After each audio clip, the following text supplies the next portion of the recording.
முட்டை மிட்டாய் தாங்க ரெடி பண்ணிகிட்ருக்கேன். இதுக்கு கூடால நல்லா குங்குமப்பூ எல்லாம் போட்டு நல்லா மிக்ஸ் பண்ணிக்கிட்டு வீட்டில் ரெடி பண்ணின நெய் வச்சுருக்கேன். அதை தான் வந்துட்டு நான் எப்போவுமே முட்டை மிட்டாய்க்கு சேர்ப்பேன். ஏன்னா இந்த நெய்க்கு ஸ்மெல் வந்து ரொம்ப சூப்பராக இருக்குங்க.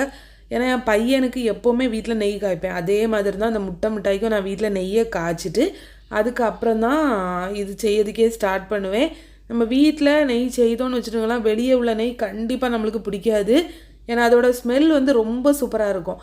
அப்படியே முட்டையும் சேர்த்து நல்லா கலக்குன்னு கலக்கிக்கிட்டு டின்னுக்கு மாற்றிட வேண்டியதான். முட்டை மிட்டாய் பேக் பண்ணும்போது வந்துட்டு நம்ம டின்னில் வந்து பார்ச்மெண்ட் பேப்பர் போடக்கூடாது.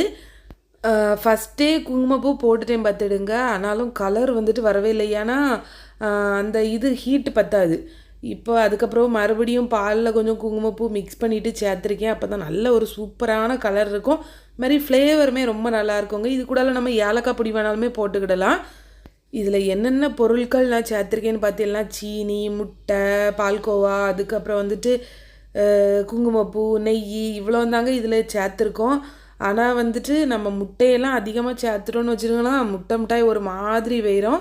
அப்படியே அதை டின்னுக்கு மாற்றிட்டு நல்லா பேக் பண்ணி எடுத்துட்டேங்க. சூப்பராக பேக் ஆகி வந்துருந்து. அதுக்கு அந்த டாப்பில் இருக்கிற அந்த கலர் தாங்க முட்டை மிட்டாய்க்கு சூப்பராக இருக்கும் பார்க்குறதுக்கே. இந்த மாதிரி நம்மளுக்கு கலர் வந்துட்டுனாலே நம்ம முட்டை மிட்டாய் வந்து பெர்ஃபெக்டாக பேக் ஆகிருக்குன்னு அர்த்தம். அது போலவே நம்ம முட்டை மிட்டாய் பேக் பண்ணின அப்புறமே அந்த டாப்பில் அந்த ப்ரௌன் கலரில் இருக்குது பார்த்திங்களா, அந்த லேயர் வந்துட்டு நல்ல சாஃப்டாக இருக்கணும். அது வந்துட்டு பேக் பண்ணும்போது கிறிஸ்பியாக இருக்கக்கூடாது, சாஃப்டாக தான் இருக்கணும். அப்போ தான் அது வந்துட்டு சூடு ஆறினப்புறமே ரொம்ப சூப்பராக இருக்கும் பார்க்குறதுக்கு. சாப்பிட்றதுக்கு டேஸ்ட்டு சொல்லவே வேண்டாம், ரொம்ப நல்லா இருக்குங்க. நீங்கள் ஒருவேளை ஆர்டர் பண்ணணுன்னா கீழே இருக்க நம்பருக்கு வாட்ஸ்அப் பண்ணி ஆர்டர் ப்ளேஸ் பண்ணிக்கோங்க. கன்னியாகுமரி டிஸ்ட்ரிக்டில் ஹோம் டெலிவரி இருக்குது. அதை டிஸ்ட்ரிக்ட்டுக்கு ஷிப்பிங் பண்ணுவோம். பாய்.